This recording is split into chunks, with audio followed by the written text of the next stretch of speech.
Hi hello welcome to 60.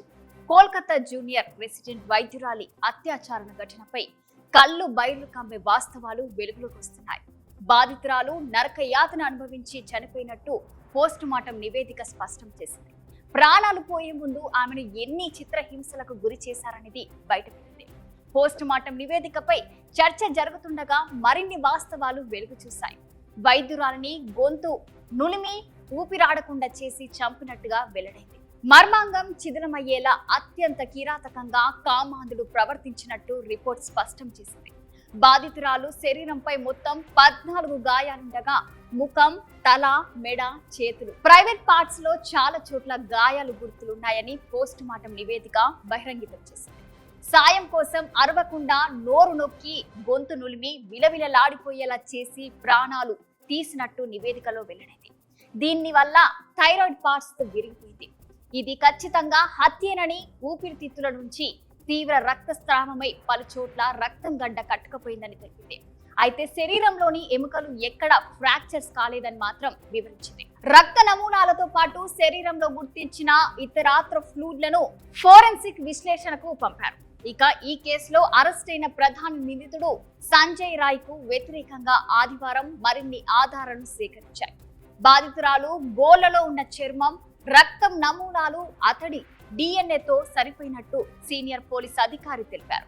నిందితుడు దాడి చేసే సమయంలో బాధితురాలు సగం నిద్రలో ఉన్నప్పటికీ తీవ్రంగానే ప్రతిఘటించిందని అన్నారు. దాడి సమయంలో బాధితురాలు గాఢ నిద్రలో ఉన్నందున నిందితుడికి కొంత ప్రయోజనం లభించింది అని నివేదిక పేర్కొంది. ఆమె ప్రతిఘటించడానికి ప్రయత్నించింది. నిందితుడి చేతులపై లోతైన గాయాలు, గీతలు కూడా ఉన్నాయి అని తెలిపింది. అటు సోమవారం ఉదయం నిందితుడికి సైకలాజికల్ బిహేవియర్ ఎనాలిసిస్ పరీక్షను నిర్వహించారు. దీని ద్వారా అతడి మానసిక స్థితిని అంచనా వేయనున్నారు. ఈ నివేదిక ఆధారంగా కేసులో మరింత ముందుకెళ్లే అభిప్రాయం వ్యక్తమవుతుంది. భారతదేశంలో మహిళపై జరిగే 4వ అత్యంత సాధారణ నేరం రేప్. వార్షిక ప్రకారం నేషనల్ క్రైమ్ రిజల్ట్ బ్యూరో నివేదిక ప్రకారం చూసుకుంటే దేశవ్యాప్తంగా 31,677 రేప్ కేసులు నమోదయ్యాయి. లేదా రోజుకు సగటుగా 86 కేసులు. 2020 నుంచి చూసుకుంటే 28,046 కేసులు పెరిగాయి. 2019లో చూసుకుంటే లాక్డౌన్ అప్పుడు చూసుకుంటే 32,033 కేసులు నమోదయ్యాయి. మొత్తం చూసుకుంటే మనము 31,677 రేపు కేసులు అయితే నమోదయ్యాయని తెలుస్తుంది. దాదాపు చూసుకుంటే 89% అత్యాచారాలు బాధితురాలికి తెలిసిన వ్యక్తులే అని అయితే తెలుస్తుంది. మైనర్లు లేదా 18 సంవత్సరాల కంటే తక్కువ వయసున్న బాధితుల వాటా చట్టపరమైన సమితి వయసు 10% ఉన్నట్లు తెలుస్తుంది.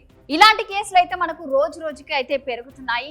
ఈ యొక్క కేసుల పైన కొత్త చట్టం గవర్నమెంట్ తీసుకురావాలని, అలాగే ఇలాంటి నిందితులకి కఠినంగా శిక్షించాలని, ఈ యొక్క శిక్ష చూసి ఇంకెవరన్నా ఇలాంటివి చేయాలన్నా కూడా భయపడాలి అనే చట్టం అయితే తీసుకురావాలని అయితే ప్రజలైతే కోరుకుంటున్నారు. దీనిపైన అయితే మనకు న్యాయం అయితే జరగాలని అయితే ప్రతి ఒక్కరు కోరుకుంటున్నారు. అలాగే ఈ యొక్క కేసు ఇంకా ముందుకు ఎంతవరకు వెళ్తుందో అయితే వేచి చూడాలి. సో మరో అప్డేట్ తో మళ్ళీ కలుద్దాం. చూస్తూనే ఉండండి 60.